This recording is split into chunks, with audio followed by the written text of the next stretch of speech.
Pagi itu, matahari menyinari rumah kecil bercat biru muda di pinggir desa yang tenang.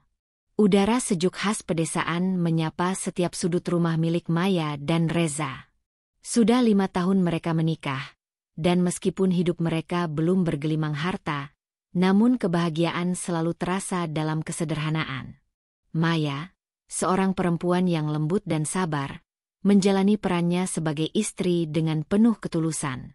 Setiap pagi ia bangun lebih awal untuk menyiapkan sarapan, membersihkan rumah, dan merawat taman kecil di halaman depan yang penuh dengan bunga kertas kesukaan Reza. Reza, suaminya, sejak 2 tahun terakhir merantau ke kota besar.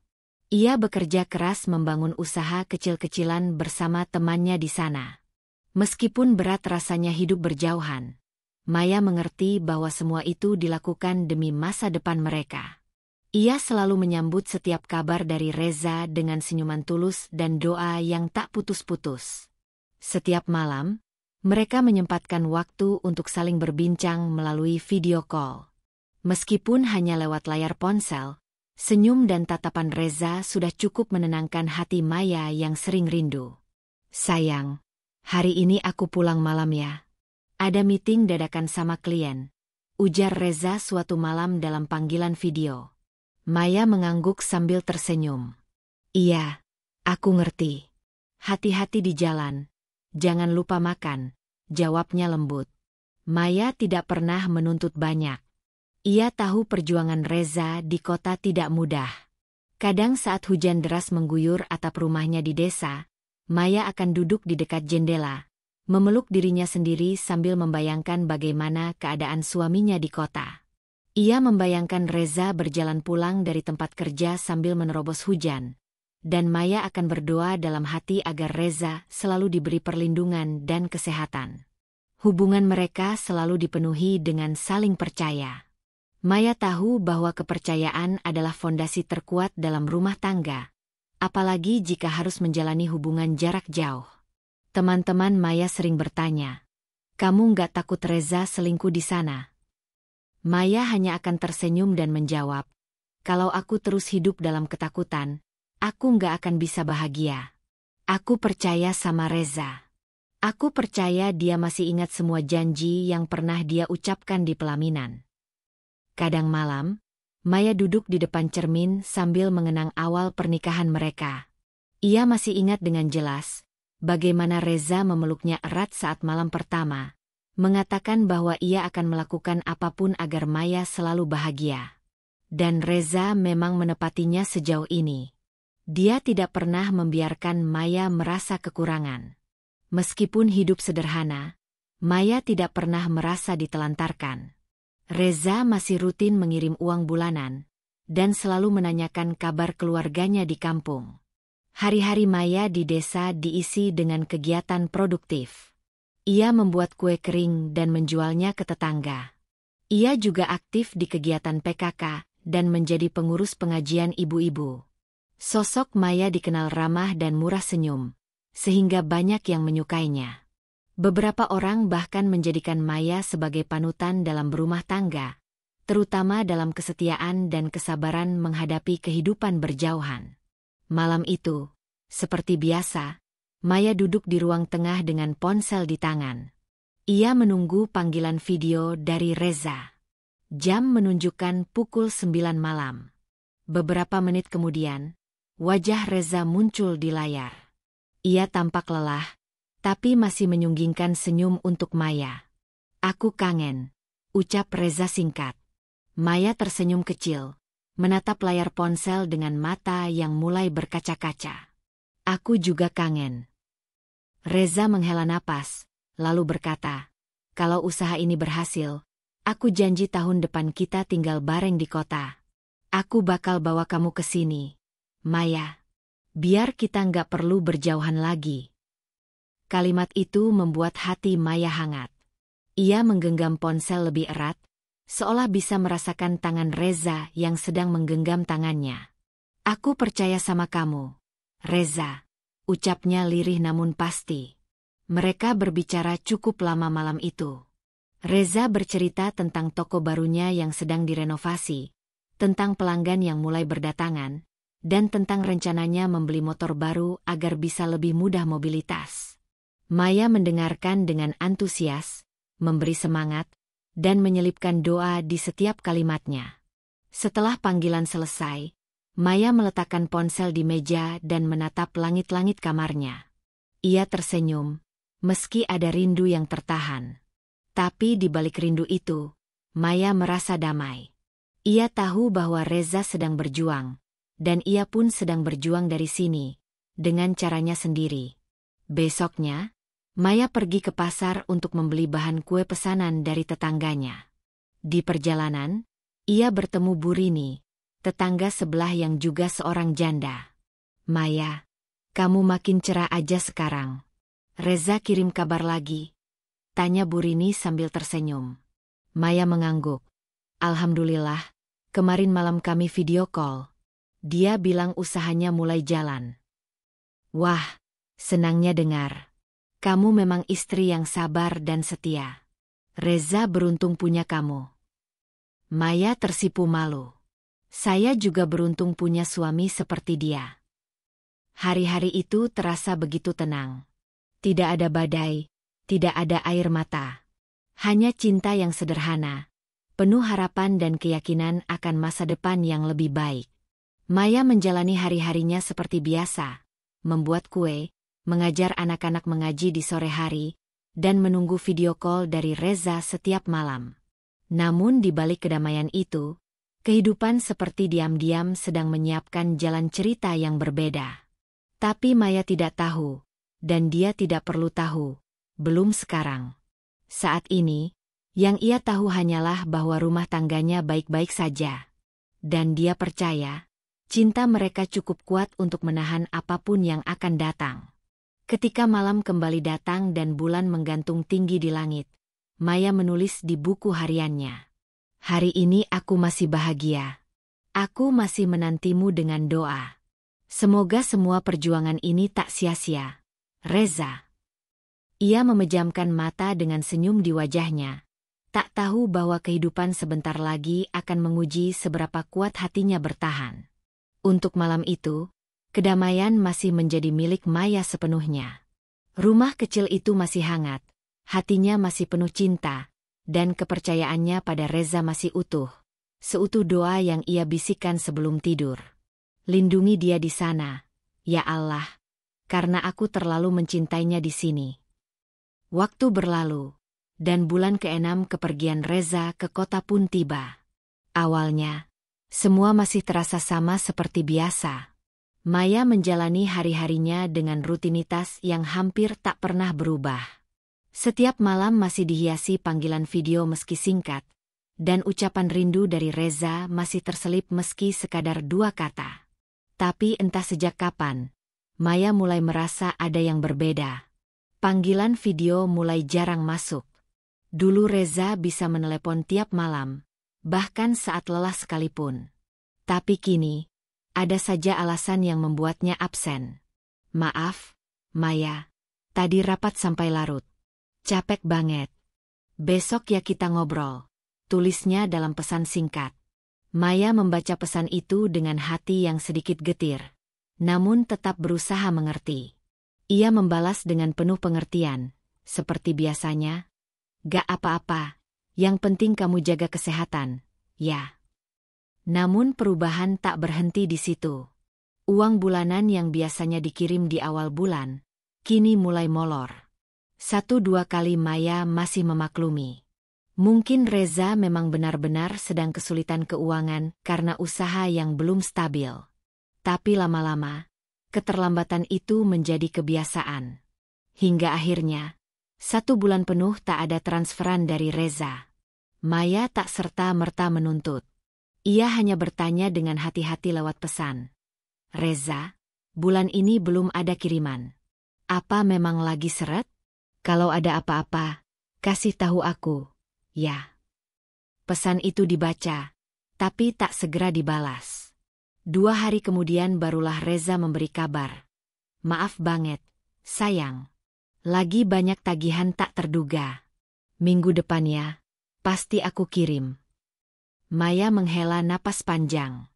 Ia duduk di sudut ruang tamu, memandangi ponselnya yang kini lebih sering sunyi. Hatinya ingin percaya, tapi pikirannya mulai gelisah. Ia mulai merasa ada jarak, sesuatu yang perlahan tumbuh di antara mereka. Namun, Maya menolak menuruti rasa curiga itu. Ia berusaha menenangkan diri. Mungkin memang benar Reza sedang sibuk dan kesulitan. Aku harus tetap percaya, gumamnya. Tapi badai kecil di dalam hatinya tak bisa lagi diajak kompromi saat sebuah story Instagram dari sahabat Reza, Andra, tak sengaja melintas di beranda. Maya memang jarang membuka media sosial, tapi sore itu ia tengah menunggu pesanan bahan kue dari toko online dan membuka aplikasi Instagram secara iseng. Ia tertegun ketika melihat sebuah video pendek di story Andra. Dalam video itu, Reza sedang duduk di sebuah kafe dengan seorang wanita muda berambut panjang yang tak dikenal Maya. Wajahnya tidak terlihat jelas, tapi tangan mereka saling bersentuhan ketika mengambil gelas. Tawa wanita itu terdengar di latar belakang, dan Reza tampak tertawa ikutannya. Mereka terlihat sangat dekat. Terlalu dekat untuk ukuran rekan kerja. Jantung Maya berdebar tidak karuan. Ia memutar ulang video itu berulang kali. Ia pastikan itu memang Reza, dari jam tangan yang biasa dipakai hingga gaya duduknya yang khas. Tapi siapa wanita itu? Kenapa Reza tidak pernah menceritakan pertemuan itu? Kenapa mereka terlihat begitu akrab? Lebih parahnya, story itu tidak muncul di akun Reza. Maya sadar, kemungkinan besar Reza sengaja menyembunyikan story dari akunnya sendiri, fitur yang sangat mudah diatur di Instagram. Tangannya gemetar saat ia mengetik pesan pada Reza. Tapi ia hapus sebelum terkirim. Maya terdiam. Ia menelan ludah, mencoba menenangkan diri. Ia lalu membuka galeri dan menatap foto pernikahan mereka yang tersimpan rapi. Dalam hati, Maya bertanya-tanya, apa aku terlalu percaya? Atau aku terlalu polos untuk melihat kenyataan? Namun, malam itu Maya tetap menunggu panggilan dari Reza. Ia duduk di kursi dekat jendela, tempat favoritnya menunggu sambil menganyam rasa rindu. Jam sudah menunjukkan pukul 10 malam. Tapi tidak ada suara panggilan masuk. Maya membuka pesan dan mengetik, "Kamu lagi di mana?" Tapi pesan itu hanya centang satu. Tidak terbaca. Perlahan-lahan, Maya mulai menyadari bahwa dunia yang ia percayai selama ini mulai retak. Tapi ia menolak untuk langsung berpikir buruk. Ia masih mencoba mencari alasan yang bisa meredakan keresahannya. Mungkin memang dia lagi sibuk. Mungkin itu memang teman kerja, dan mereka cuma makan siang bareng. Tapi batin Maya sendiri seakan menertawakan alasan yang ia buat. Esoknya, Maya mencoba mencari tahu dari Andra secara halus. Ia mengirim pesan basa-basi, menanyakan kabar dan memuji usaha Reza yang mulai berkembang. Tapi Andra tampak hati-hati dalam menjawab. Ia tidak menjelaskan apapun tentang wanita dalam video itu. Hanya berkata, Reza sekarang banyak ketemu orang, ya maklum, kerjaan. Jawaban itu tidak menjawab apa-apa. Justru menambah sesak di dada Maya. Ia merasa seperti seseorang yang mulai diabaikan secara perlahan, ditinggalkan tanpa benar-benar ditinggal.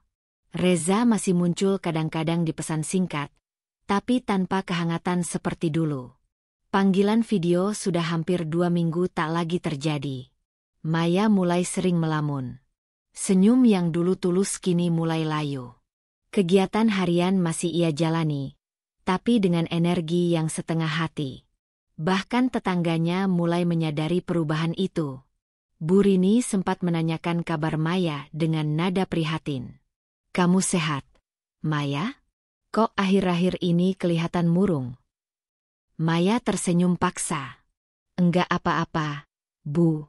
Mungkin cuma kecapean." Ia berbohong. Tapi kebohongan itu bukan untuk orang lain, melainkan demi menjaga sisa ketenangan dalam hatinya. Maya belum siap menerima kenyataan bahwa mungkin, hanya mungkin, ada yang tidak baik-baik saja dalam pernikahannya. Malam itu, Maya kembali membuka story Andra. Ia telusuri akun-akun yang sering berinteraksi dengannya. Dan entah bagaimana, ia menemukan satu akun bernama Tia S yang cukup sering memberi komentar manja pada foto-foto Reza. Setelah membuka profilnya, Maya merasa dadanya seperti dihantam palu. Di beberapa unggahan, Tia, begitu nama wanita itu, memposting foto pemandangan kafe yang sama dengan yang ada di video Andra. Maya tidak ingin cepat menuduh, tapi tanda-tanda itu terlalu jelas. Terlalu dekat. Terlalu mencurigakan. Hatinya mulai terisi ketakutan, tapi belum ada bukti kuat untuk menuduh Reza selingkuh. Maka, malam itu ia menulis di buku hariannya dengan tangan gemetar. "Kenapa kamu berubah, Reza? Kenapa hatiku mulai takut padamu? Tapi aku masih ingin percaya bahwa kamu cuma lelah, bukan berubah." Ia menutup buku itu, memeluknya seperti memeluk kenangan. Dan malam pun semakin larut, membawa Maya masuk ke dalam tidur yang tidak nyenyak, penuh mimpi-mimpi yang membuatnya terbangun dalam keringat dingin. Pagi harinya, Maya berdiri di dapur, memandangi teko teh yang mendidih. Wajahnya kosong. Ia mulai merasa ada sesuatu yang salah, meski belum tahu bagaimana harus menghadapinya. Di luar, langit mendung, dan suara angin menggoyangkan dedaunan. Segala ketenangan yang dulu ada, kini mulai menghilang sedikit demi sedikit. Rumah yang dulu hangat, mulai terasa dingin. Hubungan yang dulu erat, kini dipenuhi jarak. Dan cinta yang dulu utuh, kini mulai dipenuhi tanda tanya. Maya masih menenangkan diri, masih menggantungkan harap, masih mencoba meyakinkan hatinya bahwa itu semua hanyalah fase dalam rumah tangga. Tapi jauh di lubuk hatinya, ia tahu, badai sedang bergerak perlahan, menuju arahnya. Dan episode ini berakhir dengan satu kalimat yang terus terngiang dalam hati Maya. "Kalau benar dia berubah, apa aku masih bisa bertahan?" Maya duduk di sudut tempat tidurnya, memeluk bantal sambil menatap layar ponsel yang masih menyala. Profil Instagram perempuan bernama Tia S itu terpampang jelas di depannya. Foto-foto perempuan muda dengan wajah manis, dandanan kekinian, dan keterangan lokasi yang beberapa kali cocok dengan tempat-tempat yang Reza sebut pernah ia kunjungi. Maya tidak langsung menarik kesimpulan. Ia menatap satu demi satu foto, berusaha menguatkan diri, menahan berbagai kemungkinan buruk yang tiba-tiba menggerayangi pikirannya. Tapi hatinya tak bisa dibohongi. Ia tahu ada sesuatu yang disembunyikan Reza darinya. Dan malam itu, keraguan mulai menjelma menjadi kebutuhan akan kebenaran. Paginya, setelah menuntaskan pesanan kue dari beberapa tetangga, Maya memberanikan diri menghubungi seseorang. Seorang teman lama yang kini tinggal di kota yang sama dengan tempat Reza merantau. Namanya Ria. Mereka sudah lama tidak saling bertukar kabar, tapi Maya tahu, Ria orang yang bisa ia percaya. Dengan hati-hati, Maya mengetik pesan, tak ingin terdengar seperti istri yang cemburu buta, meskipun isi hatinya saat itu memang berantakan. "Ria, maaf kalau aku ganggu. Aku cuma mau tanya, kamu masih tinggal di Jakarta Selatan, kan? Tepatnya di daerah Cempaka." Tak lama, Ria membalas. "Masih, Mei. Udah lama ya kita nggak ngobrol. Kenapa, Mei? Ada apa?" Maya menarik napas panjang sebelum membalas lagi. "Aku cuma mau titip tolong. Kalau kamu kebetulan ke arah pertokoan Jatinegara atau Pasar Cipinang, bisa nggak coba cari tahu? Suamiku kerja di sana, Reza namanya. Aku cuma merasa akhir-akhir ini dia agak beda." Maya tidak menjelaskan banyak, tapi Ria cukup peka. Ia tidak banyak bertanya. Hanya membalas dengan satu kalimat pendek yang sangat berarti bagi Maya. "Oke. Aku akan bantu cari tahu, Mei." Hari-hari berikutnya terasa lebih panjang dari biasanya. Maya mencoba menjalani rutinitas seperti biasa, membuat adonan kue, mencetak, memanggang, dan mengemasnya. Tapi pikirannya terus melayang pada satu hal. Siapa sebenarnya wanita bernama Tia itu? Apa hubungannya dengan Reza? Kenapa Reza menyembunyikannya? 2 hari kemudian, pesan dari Ria datang. Maya membacanya pelan-pelan, mencoba menahan degup jantungnya yang kian tak beraturan. Mei, aku udah seminggu perhatikan. Suamimu, Reza, sering banget terlihat di sekitar toko minimarket depan gang dekat kontrakan temanku. Dia sering datang pakai motor, kadang malam kadang siang. Dan selalu sama cewek yang jaga kasir. Aku sempat tanya nama cewek itu. Katanya namanya Tia. Masih muda, baru kerja 6 bulanan. Maya terdiam. Matanya langsung berkaca-kaca. Nama itu, Tia, sama dengan nama akun yang ia lihat di Instagram. Tangannya gemetar saat melanjutkan membaca pesan Ria. Mei, aku nggak tahu ini info penting atau enggak. Tapi Reza juga beberapa kali terlihat keluar dari kontrakan yang sama dengan cewek itu. Katanya dia yang bayar kontrakannya. Maaf ya, Mei. Aku juga sedih bacanya. Tiba-tiba dunia Maya seakan runtuh. Ia menjatuhkan ponsel ke atas kasur, lalu menutup wajah dengan kedua telapak tangannya. Dadanya terasa sesak. Air matanya tumpah tanpa bisa dibendung. Selama ini, ia menahan semua rasa curiga. Ia percaya, ia bertahan.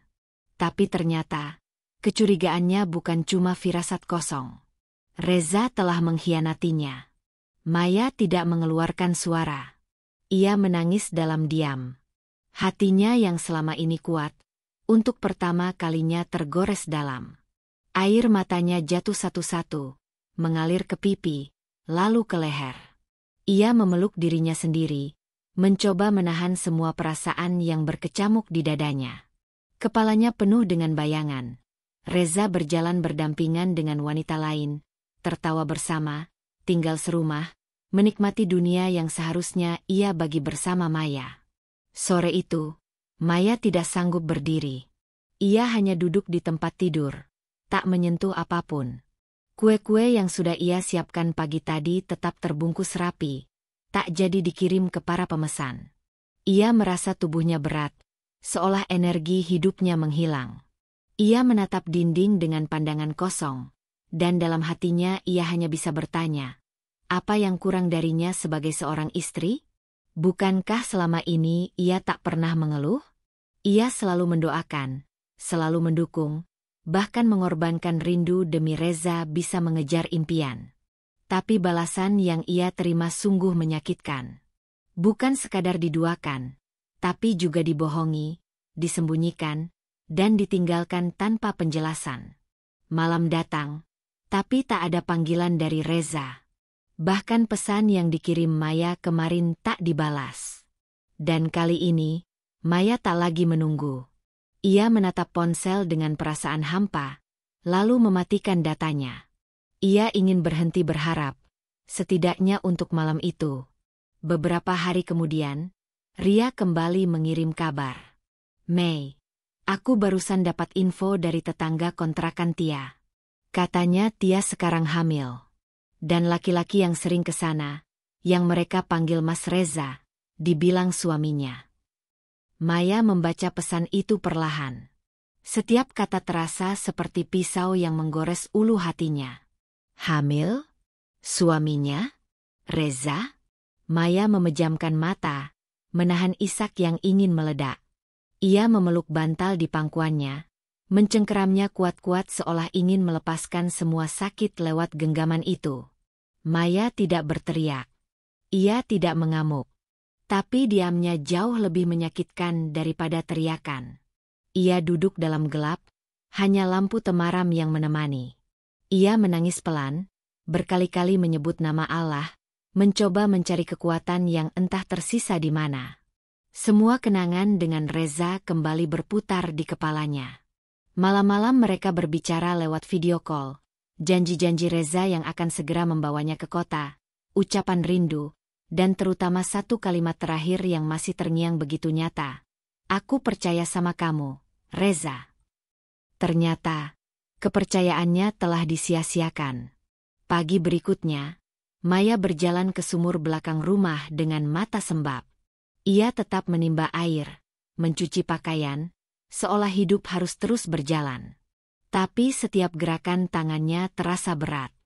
Tetangga yang melihatnya bahkan tidak berani menyapa karena melihat wajah Maya yang tidak seperti biasanya. Pucat, diam, dan penuh beban. Dalam diamnya, Maya mulai berpikir. Ia tidak bisa terus seperti ini. Tidak bisa hanya menangis dan membiarkan dirinya hancur. Tapi untuk sekarang, biarlah ia merasakan luka itu dengan utuh. Biarlah hatinya teriris, karena ia tahu dari sanalah kekuatannya akan tumbuh. Ia menulis di buku hariannya malam itu. Hari ini aku tahu kebenarannya. Aku tahu dia mengkhianatiku. Aku tahu dia sedang membangun hidup baru tanpa aku di dalamnya. Dan aku terluka. Sangat terluka. Tapi aku akan tetap diam untuk sekarang. Karena diamku ini sedang menyiapkan badai. Maya memejamkan mata, dan untuk pertama kalinya, bukan rindu yang ia simpan dalam hati, melainkan luka. Luka yang dalam. Luka yang akan menjadi awal dari segalanya. Dan malam itu, rumah kecil Maya kembali sunyi. Tapi bukan karena rindu seperti biasanya. Kali ini, sunyinya karena kepedihan. Dan kepedihan itu, ia simpan rapat-rapat, menunggu saat yang tepat untuk membalas semua sakit yang telah ditanamkan Reza ke dalam jiwanya. Penuh luka yang dipendam. Hari-hari terasa begitu panjang bagi Maya sejak ia tahu kenyataan yang selama ini ditutup-tutupi oleh Reza. Rasanya seperti menjalani hidup dengan hati yang retak namun tetap dipaksa tersenyum. Setiap malam, ponsel Maya berdering, menampilkan nama, suamiku, di layar. Namun kini tak lagi membuatnya bahagia seperti dulu. Reza masih menelpon, masih mengucapkan rindu, masih bertanya, "Kamu sehat di sana?" Tapi setiap kalimat yang keluar dari mulut Reza terasa seperti duri yang menusuk-nusuk hati Maya. Maya pura-pura tidak tahu. Ia menjawab seperti biasa, dengan suara tenang dan senyuman palsu. "Aku sehat. Alhamdulillah. Kamu gimana? Kerjaannya lancar?" Tapi setiap selesai panggilan itu berakhir, Maya selalu terduduk di pojok kamarnya, memeluk lutut sambil menangis dalam diam. Ia ingin marah, ingin berteriak, ingin menampar wajah yang selama ini ia cintai. Tapi belum sekarang. Belum saatnya. Ia ingin melihat sejauh apa Reza akan terus berbohong. Ia ingin melihat sampai di mana lakon sandiwara cinta itu akan dipertahankan oleh suaminya. Beberapa hari kemudian, Maya memutuskan untuk mulai memainkan perannya. Ia sengaja mengirim pesan pada Reza dengan nada yang berbeda. "Zaa, aku sakit. Kayaknya demam, kepala pusing terus, badan lemas. Gak tahu kenapa. Aku udah minum obat tapi masih gak enak." Reza membalas cepat. "Sakit? Ya Allah, Mei. Kamu kenapa gak bilang dari kemarin? Aku pulang ya akhir pekan ini. Aku khawatir banget." Senyum tipis tersungging di bibir Maya. Bukan senyum bahagia, tapi senyum getir seorang istri yang tahu bahwa saatnya sudah dekat. Ia mempersiapkan segalanya. Ia menyusun kembali semua bukti yang ia miliki. Foto-foto dari Ria, tangkapan layar story Instagram, dan bahkan pesan anonim yang ia terima dari salah satu karyawan minimarket yang mengenali Reza. Semua itu ia simpan rapi dalam satu folder, menunggu untuk dijadikan senjata pada waktu yang tepat. Hari yang ditunggu pun tiba. Reza pulang kampung, datang dengan wajah cemas dan membawa sekantong buah tangan dari kota. Saat sampai di rumah, ia langsung memeluk Maya erat. Maya hanya diam, mematung dalam pelukan itu. Ia bisa mencium parfum yang tak asing. Parfum yang sama seperti yang dipakai wanita muda bernama Tia di salah satu foto unggahannya. "Maaf ya, aku baru sempat pulang. Aku nggak tahu kamu sakit. Harusnya kamu kabarin dari awal," ujar Reza sambil mengelus kepala Maya. Maya hanya mengangguk pelan. Aku nggak mau ganggu kerjaanmu. Aku tahu kamu sibuk. Hari itu Maya bersikap seperti biasa. Ia memasak untuk Reza, menyeduhkan teh hangat, bahkan duduk berdua di teras rumah sambil bercerita ringan seolah semuanya masih baik-baik saja. Tapi dalam hatinya, ia terus menghitung waktu. Ia tahu malam nanti akan menjadi malam panjang, malam yang menentukan arah rumah tangga mereka ke depan. Saat malam tiba dan Reza bersiap hendak tidur, Maya duduk di ruang tengah. Wajahnya serius, matanya tak lagi teduh. Ia memanggil Reza untuk duduk di hadapannya. Zaa, aku mau tanya sesuatu. Tapi aku minta kamu jawab jujur. Jangan bohong lagi, ujar Maya, tenang tapi tajam. Reza terlihat sedikit panik. Tanya apa, sayang? Kok serius banget? Maya menghela napas, lalu mengambil ponselnya. Ia buka satu persatu folder bukti yang sudah ia siapkan. Foto Reza dan Tia di kafe, bukti kontrakan yang dibayar atas nama Reza, story yang memperlihatkan keintiman mereka. Reza terdiam. Wajahnya memucat. Keringat dingin mulai muncul di pelipisnya. Ini kamu dapat dari mana semua ini, Maya? Maya menatap langsung ke matanya. Aku nggak butuh tahu darimu. Aku cuma mau satu hal, kejujuran. Siapa dia? Reza? Apa hubunganmu dengannya? Reza menunduk. Ia menggenggam tangannya sendiri, gemetar. Beberapa detik hanya diisi oleh keheningan yang menyesakkan. Akhirnya, ia berbicara dengan suara rendah, hampir tak terdengar. Namanya Tia. Dia kerja di minimarket dekat tempat kontrakanku. Awalnya cuma ngobrol, terus lama-lama, aku nggak tahu gimana, kami jadi dekat. Maya mengangguk pelan. Dan sekarang? Reza terdiam, sebelum akhirnya mengaku. Tia, dia hamil. Anaknya, anakku. Bagaikan kilat menyambar siang bolong, hati Maya langsung seperti meledak. Ia merasa dadanya diremas dari dalam. Air matanya tumpah tanpa bisa ia tahan. Ia berdiri, lalu berjalan ke pojok ruangan, memunggungi Reza. Tubuhnya gemetar hebat. Kedua tangannya menutup wajah yang kini penuh air mata. Kenapa kamu tega, Reza? Suara Maya akhirnya pecah. Bukan sekadar menangis, tapi tangis seorang istri yang telah dikhianati sedalam-dalamnya. Selama ini aku sabar. Aku percaya. Aku tahan rindu ini setiap hari. Aku doa setiap malam.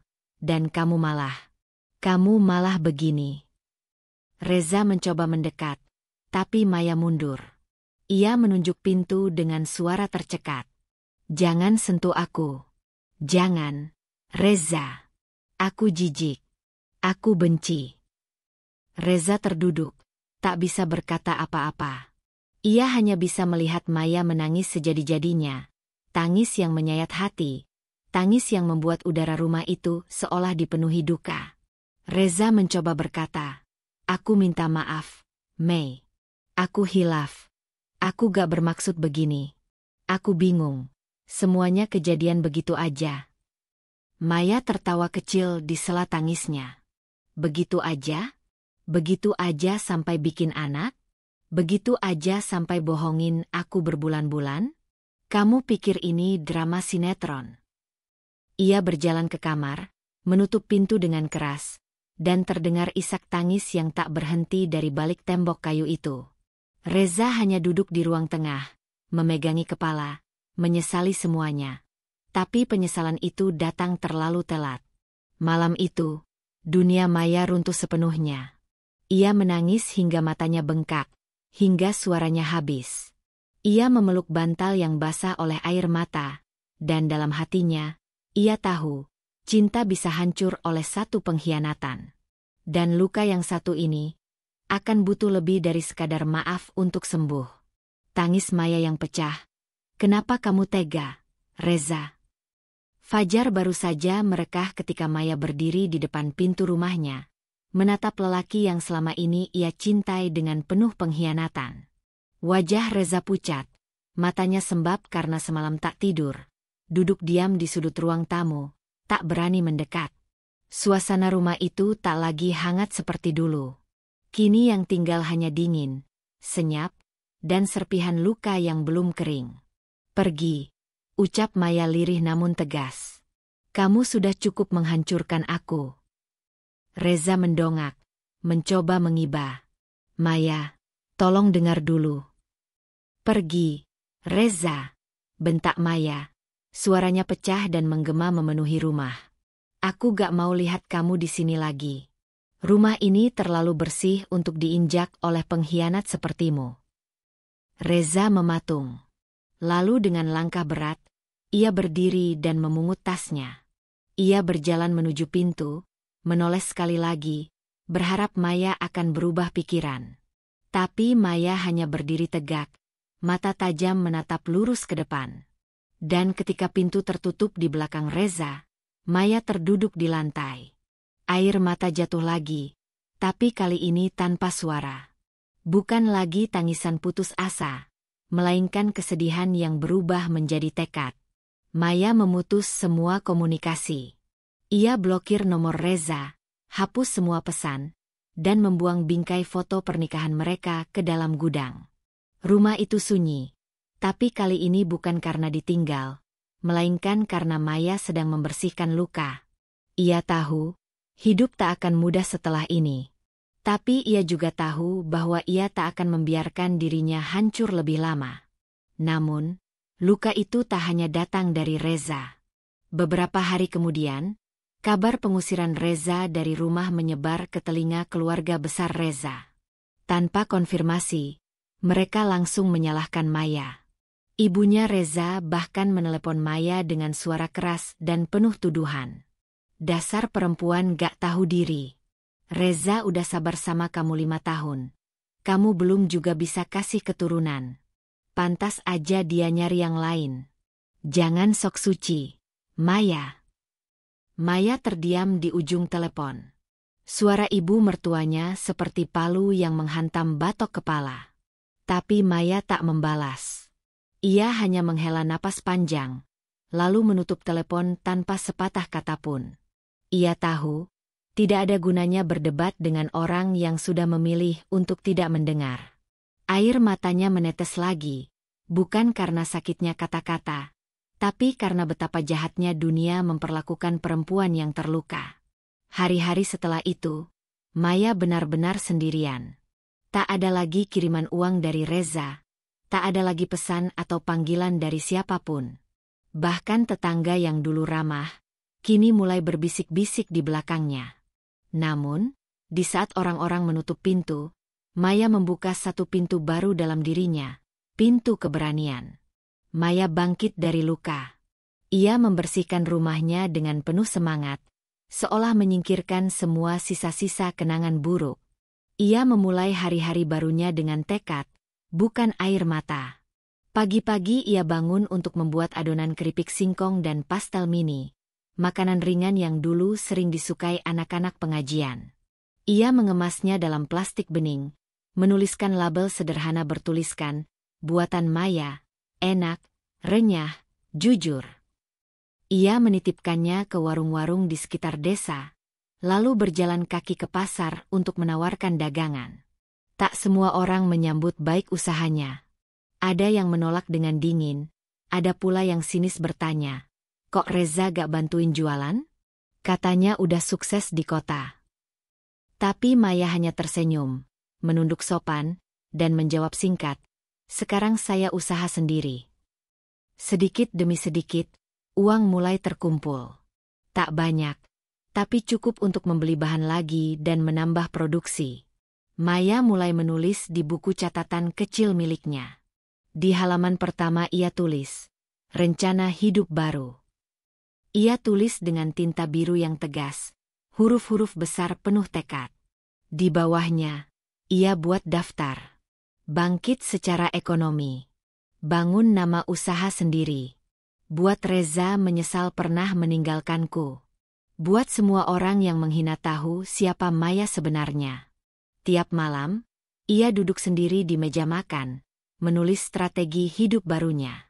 Ia membaca buku-buku bisnis kecil, menonton video motivasi dari ponselnya yang retak layarnya. Ia mencatat, belajar, dan memperbaiki diri. Ia mulai membuka pesanan lewat WhatsApp dan Facebook.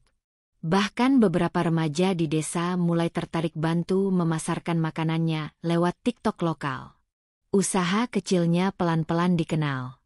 Maya tahu, balas dendam bukan sekadar membalas sakit hati dengan amarah.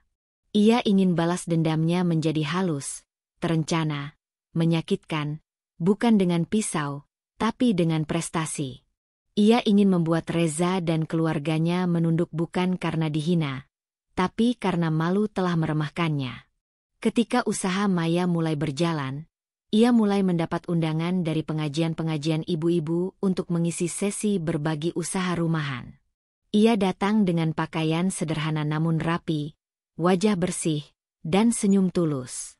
Ia tidak pernah bercerita tentang luka yang ia alami, tapi orang-orang mulai menyadari bahwa di balik ketenangan Maya, ada kekuatan yang luar biasa besar. Beberapa bulan berlalu, dan usaha Maya sudah cukup dikenal di 3 kecamatan sekitar. Ia mulai menerima pesanan dari luar kota lewat jasa pengiriman. Ia mempekerjakan 2 ibu rumah tangga untuk membantu produksi, dan membayar mereka dengan adil. Rumah Maya kini bukan hanya tempat tinggal, tapi pusat usaha kecil yang menjadi sumber harapan banyak orang. Dan pada suatu malam, setelah semua pekerjaan selesai, Maya duduk di kursi belakang rumah, memandangi bintang-bintang di langit.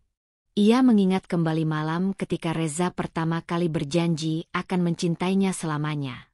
Ia tersenyum tipis, lalu membuka buku catatannya.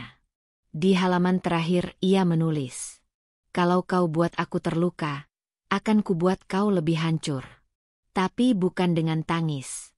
Aku akan gunakan kekuatanku. Aku akan naik, dan dari atas sana, kau akan menatapku, dalam penyesalan." Ia menutup bukunya. Dan malam itu, Maya resmi menjadi perempuan yang berbeda. Bukan lagi Maya yang lemah, bukan lagi Maya yang berharap, tapi Maya yang sudah selesai menangis, dan mulai menyiapkan akhir dari permainan. Hari-hari Maya kini berubah drastis. Dulu ia hanya seorang istri yang menanti kabar dari perantauan, menjalani hidup sederhana dan berkutat di dapur rumah kecilnya. Namun kini, ia adalah Maya yang berbeda. Seorang perempuan yang bangkit dari luka dan menjadikan air matanya sebagai pupuk untuk tumbuh. Usaha camilan rumahan miliknya berkembang pesat. Setelah berhasil menjual produk di 3 kecamatan, Maya mulai memperluas jaringan penjualan. Bukan hanya menitipkan di warung atau toko kecil, tapi kini ia mulai belajar digital marketing. Ia menonton video-video tutorial tiap malam, mencatat dengan tekun, dan tak malu bertanya ke anak-anak muda desa yang lebih paham teknologi. Berbekal keberaniannya, Maya membuat akun Instagram usahanya dengan nama Maya Rasa Asli. Ia juga aktif memposting di Facebook dan membuat katalog online sederhana di WhatsApp Business. Tak disangka, postingan pertamanya tentang pastel mini dan keripik singkong dengan narasi menyentuh hati langsung dibagikan oleh puluhan orang. Pesanan membanjir dari luar kota. Dalam waktu 2 bulan saja, Maya sudah harus menambah pekerja.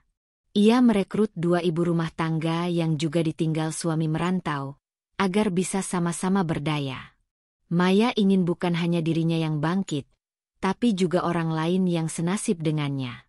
Pada suatu pagi, saat Maya tengah menata kemasan pesanan untuk dikirim lewat ojek online, datang seorang petugas dari koperasi desa. Namanya Bu Umi, seorang pengurus koperasi yang sudah lama mengamati pergerakan Maya secara diam-diam. "Bu Maya," sapa Bu Umi hangat, "bolehkah kami mengundang Ibu untuk menjadi pembina kelompok usaha binaan koperasi? Kami ingin Ibu berbagi ilmu tentang usaha dan semangat bangkit." Maya yang mendengar itu sampai menahan napas sejenak. Ia terdiam, mencoba mencerna apa yang baru saja diucapkan. "Saya?" tanyanya lirih, setengah tidak percaya. "Iya, Ibu Maya. Jawab Bu Umi tersenyum. Ibu bukan hanya pintar usaha, tapi juga menginspirasi banyak ibu-ibu di sini. Banyak yang ingin belajar dari ibu. Maya mengangguk pelan, menahan gejolak dalam dadanya yang tiba-tiba hangat. Ia tidak pernah menyangka luka yang dulu nyaris membunuh jiwanya, kini justru membawanya pada titik ini. Dihargai, dipercaya, dan diangkat sebagai contoh keberhasilan perempuan desa. Dan sejak hari itu, nama Maya makin dikenal. Ia menjadi pembicara kecil-kecilan di balai desa, membimbing ibu-ibu membuka usaha rumahan, bahkan mengajarkan mereka membuat kemasan produk menarik dan cara sederhana memasarkan lewat media sosial. Ia bukan hanya bangkit, tapi kini jadi penggerak. Ia bukan lagi korban, tapi pemimpin. Sementara itu, di kota tempat Reza dan Tia tinggal, suasana jauh berbeda.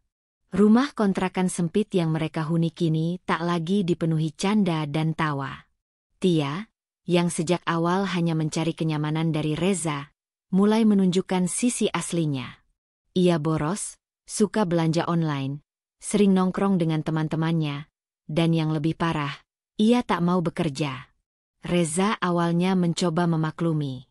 Tapi lama-kelamaan, beban keuangan makin berat. Usaha kecilnya mulai sepi pelanggan. Banyak pelanggan yang kecewa karena Reza tak bisa fokus. Bahkan beberapa kali ia mangkir mengantar barang karena harus mengurus Tia yang hamil besar dan sering ngambek tanpa alasan jelas. Tak cukup di situ, Tia mulai menuntut lebih. Ia ingin pindah ke apartemen, minta perhiasan emas untuk calon anak mereka, bahkan memaksa Reza mengambil kredit motor baru karena malu dilihat tetangga hanya naik motor tua. Reza yang kehabisan uang mulai berutang ke teman-temannya. Tapi utang itu menumpuk. Bayar satu, gali lubang baru. Ia semakin stres, emosinya labil, dan sering pulang larut dalam keadaan kusut. Tia mulai tak tahan. Saat Reza mengeluh tak punya uang, Tia membentaknya. Katanya kamu pengusaha, tapi gak bisa kasih aku apa-apa.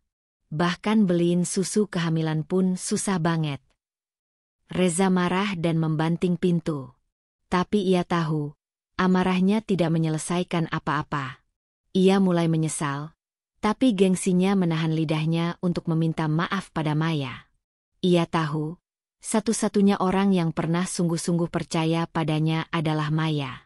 Tapi perempuan itu telah ia hancurkan dengan tangannya sendiri. Suatu malam, Reza membuka akun Instagram Maya dari akun palsu yang ia buat. Ia menatap setiap postingan Maya dengan mata nanar. Terlihat jelas usaha Maya kini besar. Maya sering membagikan testimoni pelanggan, momen berbagi ilmu dengan ibu-ibu desa, bahkan mengunggah foto saat ia diundang koperasi kecamatan untuk pelatihan skala desa. Postingan terakhir membuat jantung Reza berdegup lebih cepat. Sebuah foto Maya sedang tersenyum di depan banner besar bertuliskan, Pelatihan Digital Marketing UMKM, bersama narasumber, Maya, pendiri Maya Rasa Asli. Di captionnya, Maya menulis, "Terima kasih kepada semua yang pernah membuatku jatuh. Karena dari sanalah aku belajar berdiri lebih tinggi dari sebelumnya." Reza menatap tulisan itu lama. Ia tahu, kalimat itu untuknya. Ia tahu, Maya sedang menunjukkan pada dunia bahwa ia telah menang. Tanpa teriak, tanpa dendam terbuka, tanpa cacian. Hanya dengan senyum dan keberhasilan. Reza menutup ponselnya. Ia merasa seperti lelaki paling kecil di dunia. Sementara di rumah desa yang sederhana, Maya tengah duduk di ruang tengah, membaca laporan hasil penjualan minggu ini. Di sebelahnya, seorang gadis kecil tetangga membantunya mengecek pesanan. Maya kini memiliki 5 reseller tetap, 2 di antaranya berasal dari luar kota. Tak jauh dari rak pajangan, tergantung papan kecil bertuliskan, "Maya bisa. Kamu juga bisa." Sebuah pengingat dari dirinya untuk dirinya sendiri. Saat ia mengangkat cangkir teh, seorang kurir datang mengantarkan sebuah undangan dari kecamatan. Maya membukanya, dan senyumnya mengembang. Ia diminta menjadi wakil UMKM lokal untuk mengikuti pameran produk di tingkat kabupaten bulan depan. Maya berdiri, melangkah ke jendela, menatap senja yang mulai turun. Ia bergumam pelan, seolah berbicara pada seseorang yang jauh di sana. Luka pertama baru dimulai. Reza, aku belum selesai. Senyum itu tidak lagi getir. Kini, itu senyum milik perempuan yang berhasil membuktikan bahwa kekuatan perempuan bukan pada siapa yang ia cintai, tapi pada siapa dirinya saat ditinggalkan. Dan Maya tahu, ini baru awal. Masih banyak babak lain menanti. Tapi satu hal yang pasti, kini dia memegang kendali. Sore itu langit desa tampak mendung, seolah menyimpan firasat akan datangnya badai. Angin semilir berhembus pelan melewati jendela rumah Maya yang terbuka setengah. Di dalam, Maya tengah menyusun laporan penjualan mingguan usahanya, sementara seorang karyawan barunya mengepak pesanan untuk dikirim ke luar kota. Maya tampak anggun dalam kesibukannya, mengenakan baju sederhana dan kerudung abu-abu yang dipadukan dengan apron polos, namun wibawa terpancar dari sorot matanya. Tiba-tiba suara motor tua berhenti tepat di depan pagar rumah. Maya mengangkat wajahnya. Ada suara langkah lemah mendekat. Pintu diketuk 2 kali. Tok, tok. Maya membuka pintu. Matanya langsung menangkap sosok yang membuat hatinya terhenyak sejenak. Reza. Tubuhnya kurus, kulitnya gelap terbakar matahari, rambutnya kusut, pakaian lusuh. Di belakangnya, seorang perempuan muda berdiri sambil menggendong bayi yang sedang tertidur. Maya mengenali perempuan itu dari wajahnya. Tia. Untuk sesaat, Maya terpaku. Bukan karena kaget, tapi karena ingin menikmati momen itu. Momen ketika orang yang dulu meninggalkannya, kini kembali dalam keadaan memprihatinkan. Tubuh Maya tegap berdiri di ambang pintu, sementara Reza menunduk dalam-dalam. Mei, aku minta maaf, ucap Reza lirih. Suaranya nyaris tak terdengar karena tenggorokannya yang kering. Tia menunduk juga, wajahnya tampak ketakutan. Tanpa banyak kata, Maya melangkah mundur, memberi ruang agar keduanya bisa masuk. Namun yang dia izinkan masuk hanya Reza. Tatapannya pada Tia begitu datar, nyaris tanpa emosi. Dia nggak bisa ikut masuk, ucap Maya datar. Rumah ini bukan tempat untuk orang asing. Tia sempat ingin memohon, namun Maya sudah mengangkat tangan, menghentikan niatnya. Dengan pasrah, Tia berbalik. Ia duduk di bel bambu depan rumah sambil menenangkan bayinya. Di dalam rumah, Reza terduduk di kursi kayu tua yang masih sama sejak 5 tahun lalu. Tangannya gemetar. Kepalanya tertunduk, dan matanya mulai berkaca-kaca. Aku kehabisan semuanya. Mei, Reza memulai, suaranya pecah. Usaha bangkrut. Utang menumpuk. Tia kabur dari kontrakan, ninggalin aku dan anakku. Aku bawa dia ke sini bukan karena cinta, tapi karena aku nggak tahu harus kemana. Maya duduk perlahan, menatap Reza tanpa banyak ekspresi. Tak ada air mata, tak ada kemarahan, hanya ketenangan yang mengerikan. Kenapa kamu pikir aku akan peduli? Tanyanya pelan namun tajam. Reza mengusap wajahnya, suaranya putus-putus. Karena aku tahu, cuma kamu yang bisa maafin aku. Aku salah, Mei. Aku menyesal. Sumpah, waktu aku ninggalin kamu, aku pikir hidupku bakal lebih baik. Tapi ternyata, aku kehilangan segalanya. Maya menatapnya dalam-dalam. Sorot matanya tajam, tapi tenang. Ia mengambil segelas air dan meletakkannya di depan Reza. Kemudian ia berdiri. Kalau kamu benar-benar menyesal, Reza, maka kamu harus mulai dari bawah. Dari nol, ucap Maya. Nada suaranya mulai berubah. Aku bisa terima kamu kembali. Tapi bukan sebagai suami. Sebagai pekerja. Reza mengangkat wajah, terkejut. Maksud kamu? Kamu bantu aku di dapur produksi. Mulai dari bersihin loyang, cuci wajan, nimbang tepung. Sama seperti ibu-ibu lain yang kerja di sini. Gak ada perlakuan khusus. Wajah Reza memucat. Tapi ia tahu dirinya tidak punya pilihan. Mau kembali ke kota? Sudah tak punya tempat. Mau kembali ke orang tuanya? Pasti akan jadi bahan cibiran satu keluarga. Ia menunduk dalam-dalam, lalu mengangguk pelan. Baik, aku siap, Mei. Asal kamu gak usir aku mau kerja apa aja. Maya menyandarkan punggung di kursi. Lalu untuk pertama kalinya sejak Reza datang, ia tersenyum. Tapi senyum itu bukan senyum bahagia. Melainkan senyum yang membeku. Senyum yang menyimpan bara balas dendam yang tertahan begitu lama. Mulai besok jam 5 pagi, kamu ikut pekerja lain bersih-bersih dapur. Jangan telat. Reza hanya mengangguk. Ia tahu dirinya kini bukan siapa-siapa.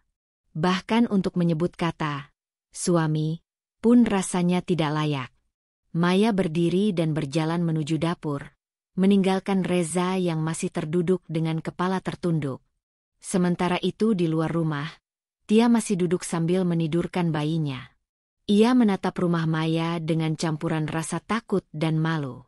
Sore itu, ia menyadari bahwa perempuan yang dulu ia remehkan, yang ia pikir akan kalah dan menderita setelah ditinggal, kini berdiri jauh lebih tinggi. Tia tak berani bicara banyak. Ia hanya berharap bisa tinggal untuk beberapa malam, menunggu kemana nasib akan membawanya selanjutnya. Malamnya, Maya mempersilakan Tia tidur di ruang belakang bersama bayinya. Bukan karena kasihan, tapi karena Maya tahu, memberi tempat bukan berarti memaafkan. Melainkan memberi waktu agar semuanya hancur sesuai rencananya. Esok pagi, Reza sudah berdiri di dapur pukul 5. Ia memakai kaos oblong bekas dan celana panjang robek di bagian lutut. Tangannya mulai kotor dengan tepung, minyak, dan adonan. Ia harus ikut ibu-ibu lain membersihkan loyang, mencuci wajan, mengaduk adonan dalam baskom besar. Tak ada yang memandangnya sebagai mantan suami bos. Semua memandangnya sebagai pekerja baru yang harus belajar. Maya hanya mengawasi dari jauh, matanya tajam, senyumnya tipis. Ia melihat Reza yang dulu angkuh kini membungkuk, mengelap meja produksi, dan berdiri berjam-jam tanpa protes. Ia tahu betul, ini baru permulaan. Luka yang pernah diberikan Reza padanya tidak bisa ditebus dengan satu permintaan maaf. Tiap malam, Reza tidur di ruang tamu dengan alas tikar dan bantal tipis. Tak ada tempat istimewa. Bahkan kadang Maya membiarkan kipas mati, agar Reza tahu seperti apa rasanya hidup dalam ketidaknyamanan. Dan tiap kali Reza berusaha mengajak bicara lebih dekat, Maya selalu menjawab dengan nada datar, "Kita sudah bukan siapa-siapa." Tia juga mulai terlihat kesulitan. Bayi mereka menangis hampir tiap malam, dan Maya tak pernah turun tangan. Ia hanya memperhatikan diam-diam, membiarkan Tia kelelahan, membiarkan dia sadar bahwa rumah ini bukan tempat untuk hidup nyaman. Seminggu berlalu, Reza masih bertahan. Maya makin yakin, ini waktu yang tepat untuk membuatnya semakin berada dalam kendalinya. Ia mulai memberi Reza tugas lebih berat, mengantar pesanan ke luar desa, belanja bahan ke pasar pagi, bahkan mencatat pengeluaran harian. Reza tak berani menolak. Setiap kali ia ingin mengeluh, ia teringat bahwa Maya bisa kapan saja menendangnya keluar. Dan itu artinya ia benar-benar kehilangan segalanya. Pada malam ke-10 setelah kedatangannya, Maya berdiri di depan kaca kamar, menatap bayangannya sendiri. Wajahnya kini bersih, matanya teduh, tapi dalam diam itu tersimpan satu kepuasan. Ia memegang catatan harian yang ditulisnya sejak pertama kali Reza mengkhianatinya. Di halaman paling baru, ia menulis, "Dia sudah kembali. Bukan sebagai suami, tapi sebagai budak dari semua luka yang dia tanamkan di tubuhku. Kini, setiap keringatnya adalah pembalasan dari air mataku dulu. Dan aku belum selesai." Maya menutup bukunya, melangkah ke ruang tengah di mana Reza tertidur pulas di lantai. Ia berdiri di atas Reza, menatap wajah lelaki yang dulu membuat jiwanya hancur. Dan di bawah sinar redup lampu temaram, Maya tersenyum dingin sambil berbisik pelan. Akhirnya kau dalam genggamanku. Pagi-pagi buta. Langit masih kelam ketika suara ember ditarik di lantai dapur membangunkan seluruh isi rumah. Di sudut ruang itu, Reza tengah membungkuk mencuci loyang-loyang besar yang digunakan untuk produksi makanan ringan. Kedua tangannya kotor dengan sisa adonan dan minyak goreng, matanya merah karena kurang tidur. Di belakangnya, ibu-ibu pekerja yang lebih tua bahkan sudah lebih dulu menyelesaikan tugas mereka dan kini tinggal menata kemasan. Sejak 2 minggu terakhir, Reza tidak lagi hidup sebagai kepala rumah tangga. Tidak sebagai suami. Tidak juga sebagai pria yang dihormati. Ia hanya seorang pekerja, yang bahkan tak digaji. Setiap hari Maya memberinya tugas dari pagi hingga malam. Membersihkan dapur, mengantar bahan baku, mengepak kiriman, mencatat orderan, bahkan membuang sampah ke kebun belakang. Tak ada waktu istirahat. Bahkan makan pun ia hanya diberi sisa lauk seadanya. Ia tidur di lantai ruang tengah tanpa bantal empuk atau kipas angin, hanya tikar tipis dan selimut usang.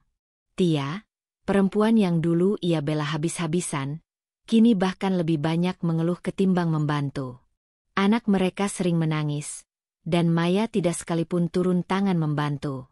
Pada hari ke-17 Reza tinggal di rumah Maya, ia akhirnya jatuh terduduk di dapur, menggenggam pinggangnya yang pegal. Tubuhnya lelah, pikirannya kusut. Saat itu Maya masuk, berdiri di ambang pintu, melipat tangan di dada. Kenapa duduk? Loyang belum selesai dicuci. Reza, ucap Maya dingin. Reza menatapnya lemah. Mei, aku capek. Badan aku remuk. Bisa nggak? Kasih aku waktu sebentar aja buat istirahat. Maya tersenyum, lalu duduk di kursi rotan. Ia menatap Reza tajam, dan berkata pelan namun menusuk. Waktu aku nangis malam-malam karena kamu hamilin perempuan lain, kamu pikir aku gak capek? Waktu aku kerja sendirian di dapur ini buat bertahan hidup, kamu pikir aku gak remuk juga? Kamu sekarang ngerasain apa yang aku rasain dulu. Reza, ini belum sebanding. Reza tertunduk. Diam. Mulutnya kering. Tak ada yang bisa dibela, karena setiap kata Maya adalah kenyataan yang pernah ia abaikan. Setiap hari, perlakuan Maya makin dingin. Bukan hanya dingin, tapi sengaja dibuat menyakitkan. Ia tidak memukul, tidak memaki, tidak meneriaki. Tapi setiap tugas yang diberikan seperti cambukan. Maya tahu bagaimana menyakiti tanpa menyentuh.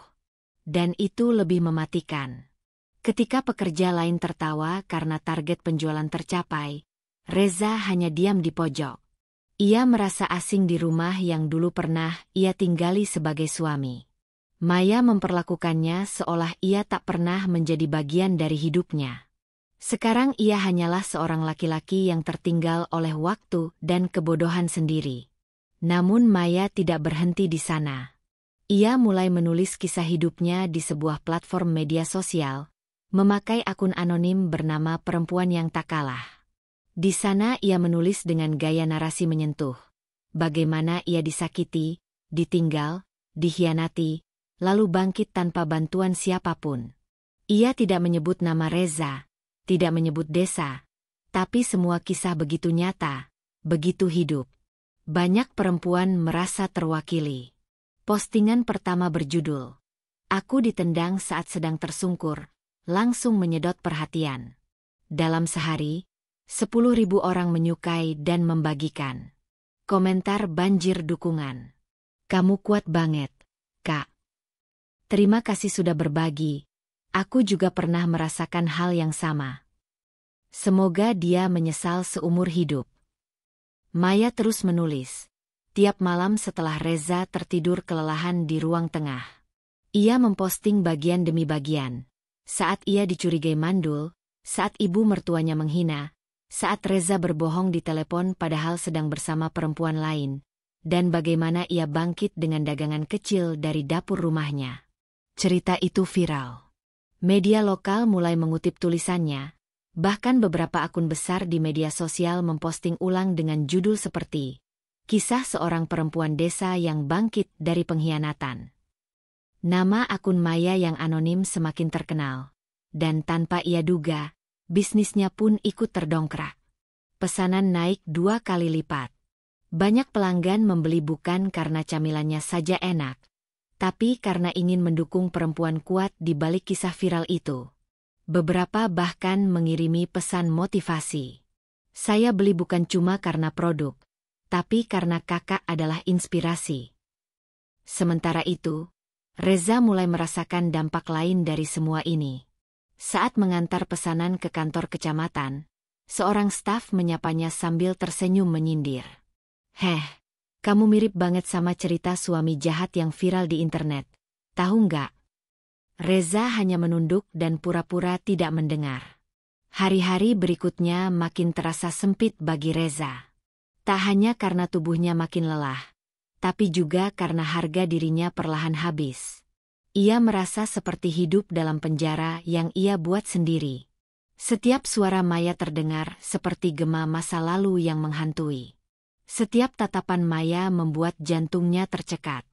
Dan suatu malam, saat Maya sedang mengecek katalog produk barunya, Reza memberanikan diri mengetuk pintu kamarnya. Dengan suara lirih ia berkata, "Mei, boleh aku bicara sebentar?" Maya membuka pintu tanpa bicara. Reza berdiri di depan dengan wajah kusut, matanya bengkak. Ia memohon, "Aku tahu aku salah, dan aku pantas dihukum. Tapi, sampai kapan aku harus kayak gini? Aku mohon, kasih aku kesempatan tebus kesalahan dengan cara lain." Maya menggeleng pelan.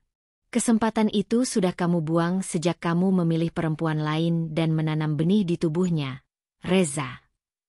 "Aku nyesel, Mei, sungguh. Aku gak bisa tidur. Aku bahkan gak bisa lihat diriku sendiri di cermin." Maya menatapnya lurus, dan untuk pertama kalinya sejak Reza kembali, ia tertawa. Tertawa kecil, getir, namun tidak histeris. "Bagus. Itu artinya kamu masih punya hati. Sekarang rasakan perlahan. Aku ingin kamu merasa seperti yang aku rasakan dulu. Biar lambat, tapi membekas. Biar kamu gak lupa seumur hidup." Lalu Maya menutup pintu pelan. Malam itu, Maya kembali menulis di akun viralnya. Dia mulai memohon. "Tapi aku belum selesai. Luka bukan sembuh karena permintaan maaf, tapi karena keadilan. Dan aku baru saja memulai." Postingan itu langsung meledak. Ribuan komentar datang. Bahkan sebuah komunitas perempuan menghubungi Maya lewat pesan pribadi, menawarkan kerjasama untuk pelatihan perempuan mandiri. Reza membaca tulisan itu diam-diam dari ponselnya. Matanya menetes, namun bukan karena marah pada Maya, tapi karena ia sadar, ia sudah kehilangan sosok yang seharusnya tidak pernah ia lukai. Dan saat Reza menatap anaknya yang tertidur di pelukan Tia, ia hanya bisa duduk bersandar ke dinding rumah, merasakan kekosongan yang perlahan melumpuhkannya. Sementara Maya berdiri di dapur dengan wajah teduh, suara penggorengan berbunyi di latar belakang. Ia tahu, banyak jalan untuk membalas. Tapi jalan yang ia pilih adalah yang paling mematikan, perlahan, tenang, dan tak terbantahkan. Langit desa kembali cerah, tapi tidak dengan hati Reza. Pagi itu, ia baru saja selesai menyapu halaman dan mengantar beberapa pesanan ke koperasi ketika sosok yang paling ia hindari kembali datang mengetuk pintu rumah Maya. Tia, perempuan yang dulu ia pilih di atas segalanya, kini datang bukan dengan cinta, melainkan dengan amarah yang menggelegak. Matanya menyala, wajahnya tegang, dan di tangannya tergenggam setumpuk berkas.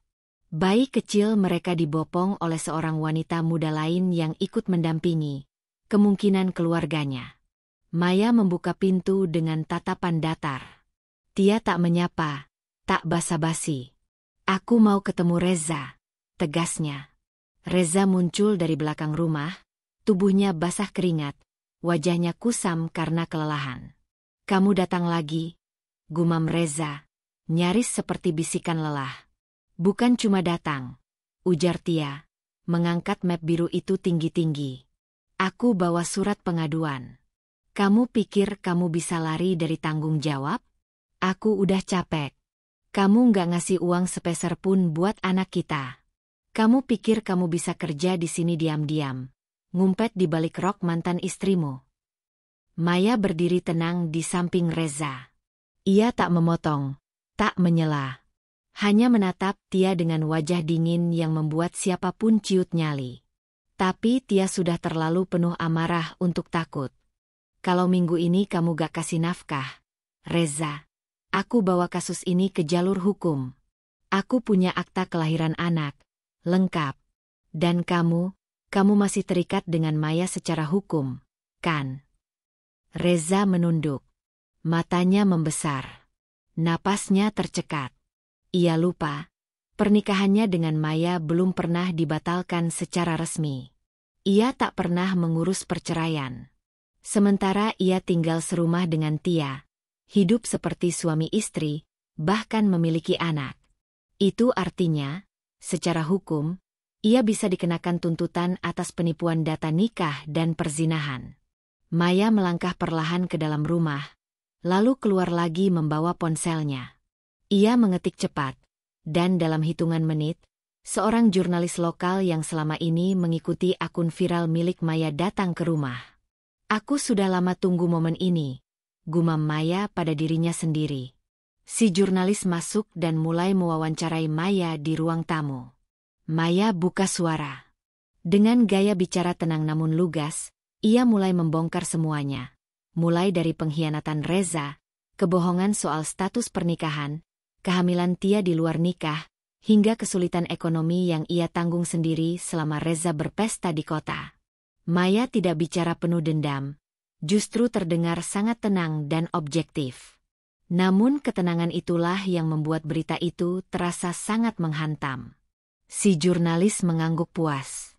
Hari itu juga, berita tentang seorang perempuan bangkit dari pengkhianatan suami yang diduga lakukan perzinahan dan penipuan nikah, tersebar luas di media lokal. Tak butuh waktu lama, komunitas perempuan di desa, pengurus koperasi, bahkan aparat desa mulai mengetahui kisah lengkap Maya. Mereka menggelar forum terbuka di balai desa untuk membahas kasus tersebut. Maya diundang sebagai pembicara. Reza? Ia datang karena dipanggil secara resmi. Hari itu menjadi hari yang sangat panjang bagi Reza. Di forum itu, Maya berdiri di depan ratusan warga. Ia mengenakan kebaya sederhana warna krem, wajahnya bersih, tenang, dan elegan. Ia memulai dengan memperkenalkan diri, lalu menjelaskan bahwa ia bukan bermaksud menjatuhkan siapapun, tapi ingin menyuarakan kebenaran agar tak ada lagi perempuan yang dikhianati lalu diam saja. Reza duduk di kursi paling belakang, berkeringat dingin, sementara warga desa mulai bergumam. Beberapa orang bahkan tak lagi menatapnya seperti dulu. Di antara mereka ada yang berkata pelan namun cukup terdengar. Ternyata benar ya, Maya bukan ditinggal, tapi dikhianati. Tia, yang ikut datang bersama bayinya, membawa serta surat pengaduan yang sudah diajukan ke dinas sosial. Ia menyampaikan bahwa Reza selama ini lalai memberi nafkah, dan kini ia tuntut pertanggungjawaban. Aparat desa mencatat semua keterangan. Reza bisa dilaporkan atas 2 hal, kata kepala desa dengan tegas. Pertama, penelantaran anak. Kedua, status nikah ganda karena tidak pernah menceraikan Maya secara sah. Reza tertunduk. Matanya berkaca-kaca. Dunia seolah runtuh di hadapannya. Ia yang dulu merasa gagah memilih perempuan lain, kini dipermalukan di depan warga, dihina sebagai lelaki yang tidak bertanggung jawab. Maya menatap Reza dari kejauhan, lalu berkata lantang, "Selama ini aku disalahkan. Katanya aku mandul. Katanya aku istri yang membebani. Tapi ternyata, bukan aku yang mandul, melainkan hatimu yang tidak pernah tahu caranya bersyukur. Ruangan terdiam. Bahkan hembusan kipas angin pun terasa seperti desahan getir dari luka yang tak bisa dihapus. Seketika Reza berdiri, maju ke depan forum, lalu bersimpuh di kaki Maya. Ia menangis. Tangis yang bukan sekadar penyesalan, tapi tangis yang keluar dari dasar kehancuran batin. Tangis seorang pria yang tahu dirinya tak akan pernah kembali ke tempat yang dulu ia pijak dengan sombong. Mei, aku mohon. Maafin aku. Aku salah. Aku bodoh. Aku gak tahu harus kemana lagi. Aku hancur. Semua orang ninggalin aku. Bisnis gagal, utang menumpuk, dan dia cuma nyari duit dariku. Maya menunduk, menatap pria itu dengan mata yang dulu pernah menatapnya penuh cinta. Tapi kini tak ada lagi sisa kasih. Hanya ketegasan dan luka yang telah dijahit dengan keberanian. Reza, katanya pelan. Sekarang, kau rasakan bagaimana dikhianati.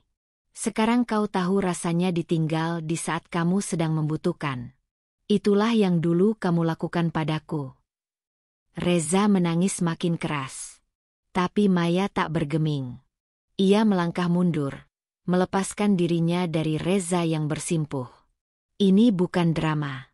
Ini kenyataan. Dan dalam kenyataan, setiap luka akan dibayar dengan luka yang sama. Forum ditutup dengan kesepakatan bahwa Reza akan diperiksa oleh pihak berwajib atas pelanggaran hukum yang dia lakukan. Beberapa hari kemudian, ia dipanggil secara resmi ke kantor kecamatan untuk mempertanggungjawabkan perbuatannya. Sosial media semakin gaduh. Nama Maya viral kembali. Banyak aktivis perempuan mengundangnya ke forum-forum nasional. Ia menjadi ikon perempuan desa yang bangkit, yang tidak hanya menolak menjadi korban, tapi juga menegakkan keadilan dengan tenang dan elegan. Sementara itu, Reza kehilangan segalanya. Tidak ada lagi pekerjaan, tidak ada lagi kehormatan. Ia diusir dari rumah Maya, diasingkan oleh warga desa, dan ditolak oleh keluarga sendiri. Tia yang awalnya penuh tuntutan pun pergi meninggalkannya begitu saja setelah laporan masuk. Ia menyerahkan semuanya pada hukum dan menghilang, meninggalkan Reza sendirian tanpa rumah, tanpa anak, tanpa masa depan. Maya tidak memburunya. Ia tidak tertawa di atas penderitaan Reza. Tapi ia berdiri tegar dan berkata pada dirinya sendiri, "Aku tidak membalas dendam dengan amarah. Aku membalas dengan pembuktian bahwa aku lebih kuat dari yang mereka kira." Hari itu, Maya menatap rumahnya yang damai.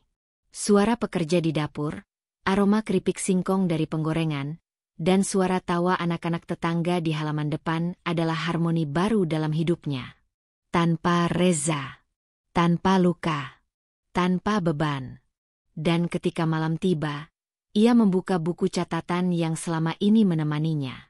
Di halaman terakhir ia menulis, "Karma tidak datang dengan keras. Ia datang dengan tenang, dan menempatkan semuanya kembali ke tempat yang seharusnya." Pagi di desa itu terasa lebih hangat dari biasanya. Matahari menyusup lembut melalui tirai tipis yang membingkai jendela rumah besar bercat krem muda di pinggir jalan utama.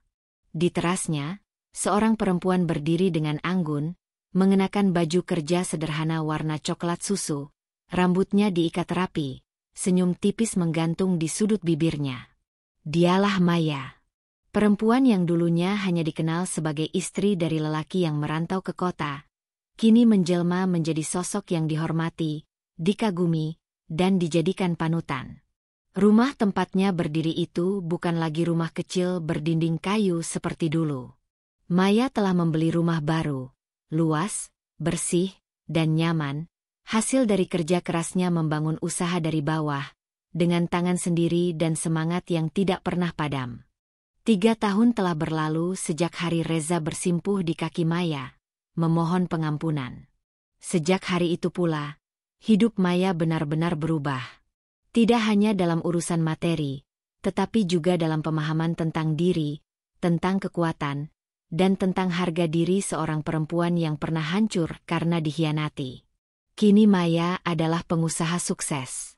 Usaha camilan rumahan, Maya Rasa Asli, tak hanya beroperasi di tingkat lokal, tapi sudah merambah pasar kabupaten bahkan provinsi. Ia memiliki lebih dari 20 karyawan, sebagian besar adalah janda, ibu rumah tangga yang ditinggal merantau, atau perempuan muda putus sekolah. Ia memberi mereka penghasilan, keterampilan, dan, yang lebih penting, harga diri. Saban bulan, Maya mengadakan pelatihan keterampilan gratis di aula rumahnya. Dari menjahit, membuat produk olahan, sampai pengelolaan keuangan rumah tangga. Tak jarang, pejabat dari Dinas Sosial dan Pemberdayaan Perempuan hadir untuk melihat langsung gerakan kecil yang dilakukan Maya namun berdampak besar bagi desa. Sementara itu, kabar tentang Reza datang dari mulut ke mulut. Ia tinggal di sebuah rumah kontrakan sempit di kota kecil, berukuran 3 petak. Tubuhnya kurus, jalannya pincang karena pernah jatuh dari motor saat mengantar pesanan untuk orang lain. Kini, ia menganggur. Tak ada usaha, tak ada modal, dan tak ada dukungan. Tia, perempuan yang dulu ia banggakan, pergi entah kemana. Anak mereka dibawa kabur keluar kota oleh mertuanya, dan Reza tak mampu mencarinya kembali. Reza sakit-sakitan. Kata orang, ia menderita komplikasi lambung karena terlalu sering melewatkan makan. Tak ada yang merawatnya. Kadang tetangga memberinya makanan sisa. Kadang dia hanya minum air putih agar perut tidak perih. Orang-orang yang dulu menjadi temannya di kota kini menjauh. Mereka tahu, Reza adalah pria gagal yang menyia-nyiakan perempuan sebaik Maya. Pernah satu kali, seseorang dari koperasi desa Maya mengabari bahwa Reza mencoba mengajukan pinjaman kecil atas nama pribadi. Tapi permohonannya ditolak karena tak ada jaminan, tak ada pekerjaan, dan yang lebih menyedihkan, tak ada reputasi. Nama Reza kini lebih banyak dikenang sebagai pelajaran buruk, bukan sosok yang patut dikenang. Di tengah semua kabar itu, Maya tetap tenang. Ia tidak pernah mengejar balas dendam dengan cara kotor. Tidak pernah menyakiti secara terang-terangan. Ia hanya melangkah, dengan pasti, perlahan, namun pasti. Ia membuktikan bahwa perempuan yang dihancurkan oleh cinta tak pantas, bisa bangkit dan mengubah dunia kecilnya jadi lebih baik. Suatu sore, Maya berdiri di depan cermin besar di ruang kamarnya. Cermin itu adalah saksi dari banyak tangisnya di masa lalu.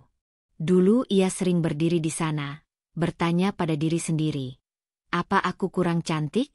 Apa aku tak cukup baik? Tapi kini, tak ada lagi pertanyaan. Yang ada hanya keyakinan. Cermin itu kini memantulkan sosok yang berbeda.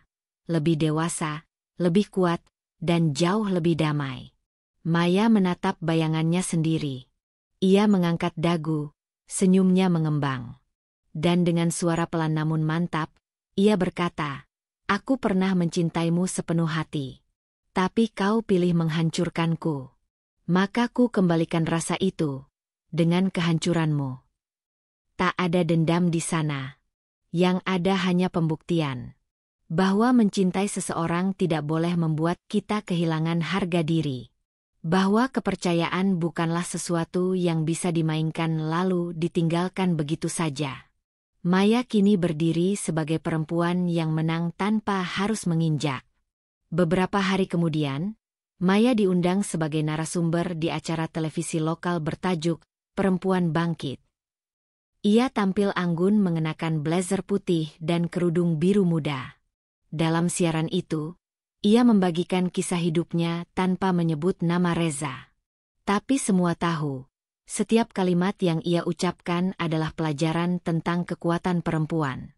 Aku tidak ingin dikenal karena kisah sedihku. Aku ingin dikenal karena cara aku bangkit darinya, ujar Maya, yang disambut tepuk tangan dari penonton studio. Sepulang dari acara itu, Maya duduk di balkon rumah barunya. Sore mulai turun, langit oranye keemasan membentang di ufuk barat. Dari tempat duduknya, Ia bisa melihat deretan rumah-rumah warga, anak-anak bermain layangan, ibu-ibu pulang dari ladang. Kehidupan terus berjalan. Ia mengambil buku catatan kecil dari meja di sampingnya. Buku itu berisi daftar nama-nama ibu rumah tangga yang akan ia rekrut bulan depan. Ada 5 nama baru. Semua perempuan yang pernah merasa tak berdaya, tapi kini ingin berubah. Maya tersenyum. Ia tahu, di balik setiap luka, Tuhan menyimpan benih kekuatan. Dan kini, benih itu telah tumbuh menjadi pohon yang rindang. Bukan hanya menaungi dirinya, tapi juga banyak orang yang sempat merasakan pahitnya kehidupan. Sesekali, ia masih mendengar kabar tentang Reza dari orang lain. Tapi Maya tak pernah menanggapi. Baginya, lelaki itu hanyalah lembaran buku lama yang sudah ditutup. Tidak perlu dibakar, tidak perlu dicoret, cukup dibiarkan usang oleh waktu. Hari-hari Maya kini lebih banyak diisi dengan kegiatan sosial. Ia mulai menginisiasi gerakan, satu perempuan, satu usaha, di desanya, mengajak pemerintah daerah untuk mendukung pelatihan mandiri dan pemberian modal mikro kepada para ibu rumah tangga. Gerakan itu mulai dikenal luas, dan Maya sering mendapat undangan sebagai pembicara dalam seminar-seminar kecil, bahkan hingga luar kota. Ia tidak kaya raya, tapi ia cukup. Cukup untuk hidup dengan tenang, cukup untuk berbagi, cukup untuk tak pernah lagi bergantung pada siapapun. Dan ketika malam turun perlahan, suara adzan maghrib menggema dari surau dekat rumah. Maya menutup catatannya, melangkah ke dalam rumah, dan mengambil air wudhu. Dalam doanya, ia tidak lagi menangis seperti dulu. Tapi ia tetap menyebut nama Reza, bukan untuk berharap kembali, bukan pula untuk mendoakan celaka. Tapi karena ia tahu, mencintai seseorang pernah menjadi bagian dari dirinya. Dan meski sakit, ia belajar bahwa cinta sejati tidak harus dimiliki. Cinta sejati adalah saat kau bisa melepaskan dan membiarkan luka itu menguatkanmu. Hari itu, Maya berdiri tegak di tengah rumah barunya. Ia melihat para pekerjanya tertawa sambil membungkus produk, mendengar suara anak-anak kecil tetangga berlari-lari di halaman, dan merasakan damai yang tak pernah ia dapatkan saat masih hidup bersama Reza.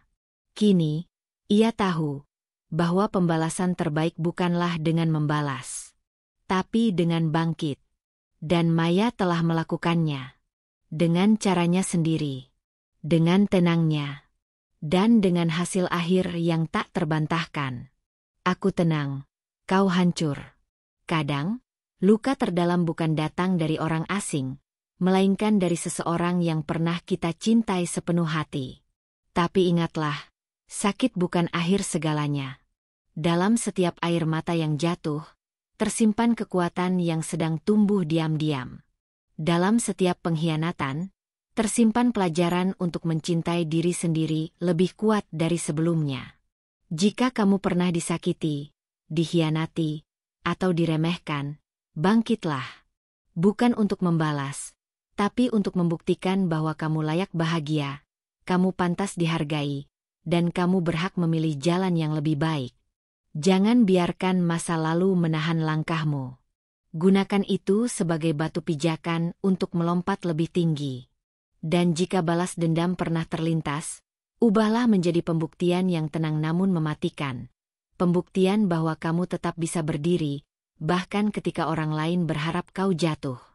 Untukmu yang membaca cerita ini, tetap kuat, tetap bernilai, dan jangan pernah meremehkan cahaya kecil di dalam hatimu. Karena dari sinar kecil itu, kebangkitanmu akan bersinar terang. Salam hangat dan penuh semangat. Dari hati yang pernah luka, tapi kini telah sembuh dan bersinar kembali.